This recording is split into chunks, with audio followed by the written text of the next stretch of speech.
உலக தமிழர்களை ஒரே இடத்தில் சந்திக்க வேண்டுமா? உங்களை அன்புடன் அழைக்கிறது தி ரைஸ் அமைப்பின் 13வது உலக தமிழர்கள் மற்றும் திறனாளர்கள் மாநாடு. நடைபெறும் நாள் ஜூன் 7 முதல் 9 வரை 2024 சுவிட்சர்லாந்து நாட்டில் உலக புகழ்பெற்ற டாவோஸ் காங்கிரஸ் சென்டரில். இன்றே பதிவு செய்வீர். www.tamilrise.org. தொடர்புக்கு 9150060032.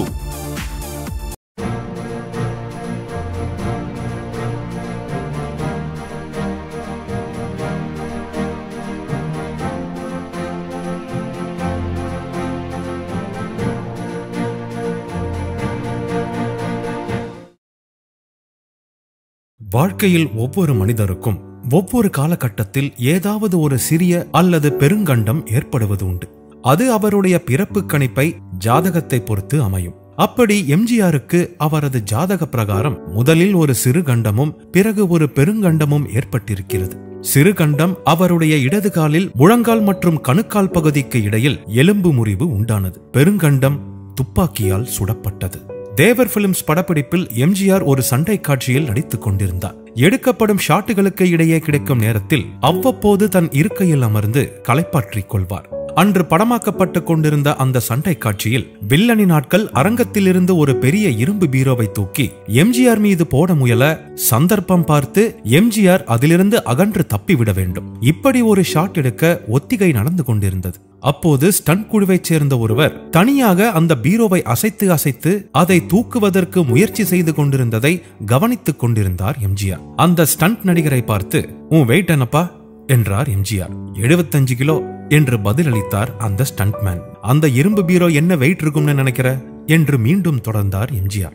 அசைச்சு பார்த்தன ரொம்ப கனமா இருக்கு, எப்படியும் 100-120 கிலோக்கு மேல இருக்கும்னு நினைக்கிறேன் என்றார் ஸ்டண்ட்மேன். 75 கிலோ எடையுள்ள நீ உன்னை விட 50 கிலோ அதிக எடையுள்ள அந்த பீரோவை தனியால தூக்க முயற்சி பண்றிய, உன்னால முடியுமா?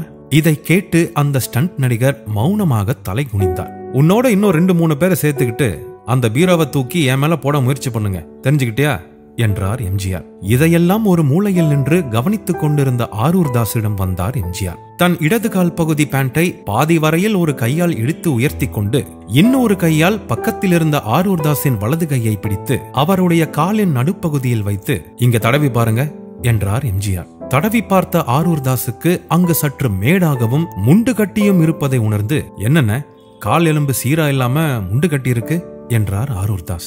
இந்த இடத்துலதான் எனக்கு எலும்பு முறிஞ்சிருச்சு. நான் எம்ஜிஆர் பிக்சர்ஸ் ஆரம்பிச்சு நாடோடி மன்னன் படம் எடுக்கிறதுக்கெல்லாம் முந்தி ஒரு சொந்த நாடக கம்பெனி வச்சு ஊர் ஊரா நாடகம் போட்டு வந்துட்டு இருந்தேன்ல. அப்போ சீர்காழியில நடந்த என் நாடகத்துல ஒரு சண்டை காட்சியில நம்ம குண்டுமணி நான் கொஞ்சம் கூட எதிர்பாராதபடி முந்தியே ஒத்திகை பார்க்காம திடீர்னு என்ன கீழே தள்ளினதும் இல்லாம என் கால் மேலேயே தடால்னு விழுந்துட்டான். அவன் என்னை விட அதிக வெயிட் ஆனவன். அதனால அந்த கனத்த உடம்போட வெயிட் விழுந்து என் கால் எலும்பு துண்டா முறிஞ்சிடுச்சு. நான் உடனே கர்ச்சீஃப் எடுத்து அந்த இடத்துல இறுக்கி கட்டு போட்டுட்டேன். எழுந்திருச்சு நிக்க பார்த்தா நிக்க முடியல. குண்டுமணியோட தோல்ல கைய போட்டுட்டு ஒத்த கால்ல நின்னு நாடகம் பார்த்துக்கிட்டு இருந்த மக்கள் கிட்ட என் வருத்தத்தை தெரிவிச்சு, கால் சரியானதும் மறுபடியும் சீர்காழிக்கு வந்து நாடகம் போடுறேன்னு சொல்லிட்டு ராத்திரியோட ராத்திரியா கார்ல மெட்ராஸுக்கு வந்து ஹாஸ்பிட்டல்ல சேர்ந்தேன். அதுக்கப்புறமா கட்டு போட்டு சரியானா கூட காலில இப்படி முண்டு கட்டி போச்சு.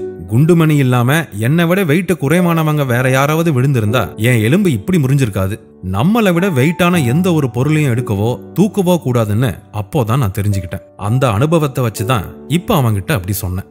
எம்ஜிஆரின் இந்த கால் எலும்பு முறிவு கதையை கேட்ட ஆரூர் தாஸுக்கு வழக்கம் போல மூளையில் பளிச்சென்று ஒரு மின்னல். அண்ணா, நீங்க டிசம்பர் மாதம் 20 தேதிக்கு மேல ஜனவரி 20 தேதிக்குள்ள பிறந்தீங்களா என்று ஆரூர் தாஸ் கேட்டவுடனே எம்ஜிஆர் முகத்தில் ஒரு ஒளி ரேகையும் உதடுகளின் இடையில் ஒரு புது புன்னகையும் நெளிந்ததை ஆரூர் தாஸ் கவனித்தார்.